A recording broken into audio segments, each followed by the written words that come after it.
गिदा फैफिनबाय लंथं जुगा फैफिनबाय लंथं जुगा फैफिनबाय लंथं मदार्न जुग होननानै बर' बिमाफ्रा दख'ना बोखो बोखो मोसाबाय ससियेल मिडियायाव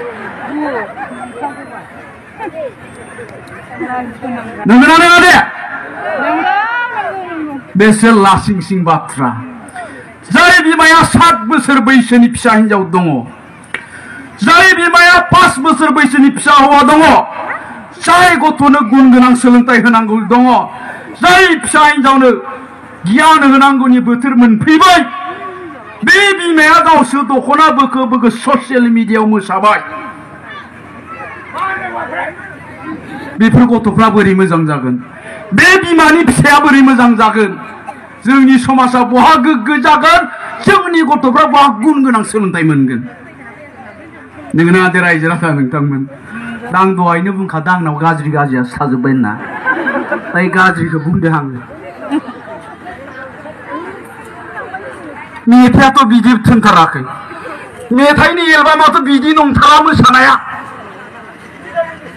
खेबथामसो नायबाय आङो फैलाबायनाय दं नामाब्रा बेयावनो मोसानायावलाय एलबाम होननानै मोनसेबो गैया दानिया जोंनि बिहामजोफ्रासो बिहावखौबो लाजिला बिफाखौबो सनमान खालामलिया सनमान होननाया मा बुस्थु बेखौनो बुजि मोनला दख'ना बोखो बोखो फेन्दा दिन्थि दिन्थि मोसाबाय ससियेल मिडियायाव होबाय 1 मिनिटनि उनाव बिहावाबो नुबाय 1 मिनिटनि उनाव बिमायाबो नुबाय 1 मिनिटनि उनाव बिदायाबो नुबाय थेवबो गाव लाजिला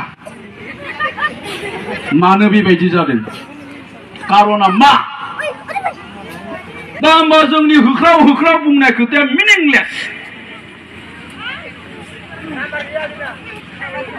ओंखायनो आङो बुंला आंनिया जोब्बाय लेक्सारा नामा नङा होमबा दा मानो बेबायदि जादों जोंनि बिहामजोफ्रा बिहामजो माने आं हाबा जायाखै दे दा बेखौ एसे नायबिजिरनांगौ दङ एसे सिगाङाव माखासे खोथा बुंलांदों दा जोंहा गामियाव समाज दंना गैया जोंनि गामिनि समाज बेबस्थाया माबायदि दा जोंहा बेखौबो साननो गोनां दं दा बेखायनो बुंनाया जों समाज दानायनि खोथा बुंदों न'खर दानायनि खोथा बुंदों नाथाय जोंनि समाज बेबस्थाया मा जादों जोंनि गामियाव समाज बेबस्थाया मा जालांखो दा बेफोरखौ नोजोर होनांगोन कारन जोंनि गामियाव बे सासेल' आइजो गैया सासेल' बिहामजो गैया बेहाल' गथ' गथाय गैया गामिनि गंफ्रोमबो न'खराव गथ' गथाय दङ जायफ्रा जोंनि भबिष्यत जों गेरेमसा हारि दानो नागिरदों बे गथ'फोरखौ थांखिनानै जोंनि फिसाफोरखौ थांखिनानै जायफ्रा दिनै लेखा फरायबाय दं क्लास 5 आव फरायदों 6 आव फरायबाय दं 7 8 9 10 11 12 आव फरायबाय दं बेसोरखौ थांखिनानै जोङो जातिखौ गेरेमसा दानो नागिरदों मानोना जोंनि बे लाइमोनफ्रा जोंनि बे फिसाफ्रा जि जानो गोसो बेखौनो जानो हायो बिसोरखौ जों जि खालामनो गोसो बेखौनो खालामनो हायो बे लाइमोनफ्रा बे जोंनि फिसाफ्रा साफा साफा जातिनि दैदेनगिरि जानांगोन जातिनि साफा साफा गेदेर थुनलाइगिरि जानांगोन बिसोरनो डक्टर जानांगोन बिसोरनो इन्जिनियार जानांगोन master professor scientist SS IAS officer जानांगोन मानोना बिसोरनो जानो हायो बिसोरनि अनगायै रावबो जानो हाया आरो जोंनि फिसाफोरनियाव बे टेलेन्टआ थै रोदा रोदा हाबनानै दङ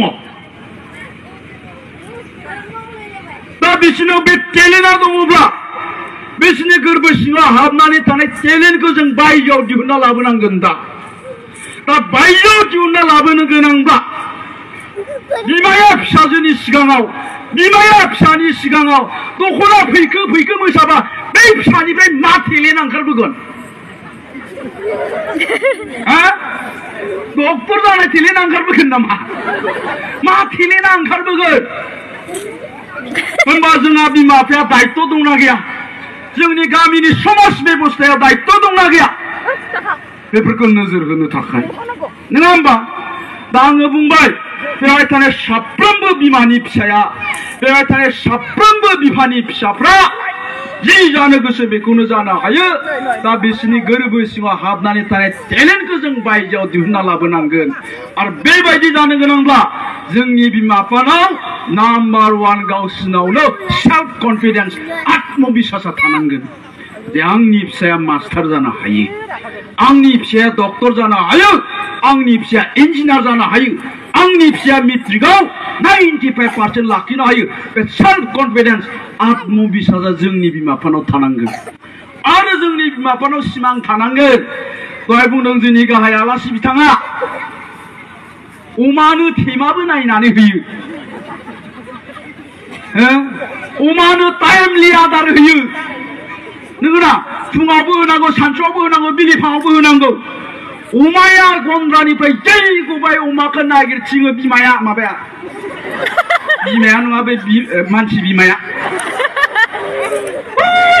फै बहा थांखो ना नागिरथिंबाय बायो, गोमाबायसो खोमा, सिखाव लांबायसो खोमा होननानै मानो नागिरथिङो? खारन साननानै लादों बियो जोंनि सम्पतिया बेनो, फाननानै 20,000 मोनगोन, बन्दक दोननाय हाखौ बेजोंनो सुख'नांगोन। जोंनि सिन्ताया बे। अमाखौ जुदि सम्पति साननानै लानो हादोंब्ला नोंनि फिसाखौ नों मानो सम्पति होनना साननानै लानो हायाखै? जोंनि फिसाया मा खालामो दा? हरनि 12टा बाजियाव धिरबिलाव गोसोथोनायखौ लानानै बार्थडे खालामहैयो, बार्थडे। हरनि 3टायावसो न'आव फैफिनो, बेखौ खिन्थु नागिरोसै। फिसाया हरनि 3टासिमबो न'आव फैयाखै, नागिरा। अखानायै 12टासिम उन्दुयो, जेबो बुङा। मा बुंहैयो बिमाया थांनानै? आयो फिसाया मेगन मोदै जादों खोमाहाय, नै बाबु आबा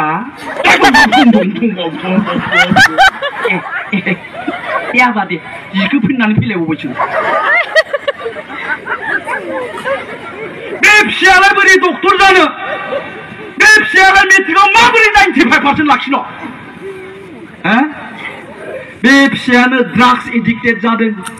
जों बुंबाय थायो ड्राग्स एडिक्टेड जाबाय, गथ'आ ड्राग्स एडिक्टेड जाबाय, जौ फाग्ला जाबाय। जौ फाग्ला जाया मा जानो बेलाय? ड्राग्स एडिक्टेड जाया जानो मा जानो बेलाय? देनाय जाय गथ'आ 3टा बाजियाव हाबफैयो मोनानि हराव, बिमा बिफाया जेबो बुङा, नोङो नाङा देनाय माबा उन्दुनायखौ ना आबा सिखारदो बुंनांगौमोन। बिफाया सिखारामोन, बबाव थाहैबाय थायो नों 3टा बाजियाव गाथा गोदाय बान्थ'गोन बे होनना बुंनाय। सोर फिसा बियो? नोङो नाङा देनाय।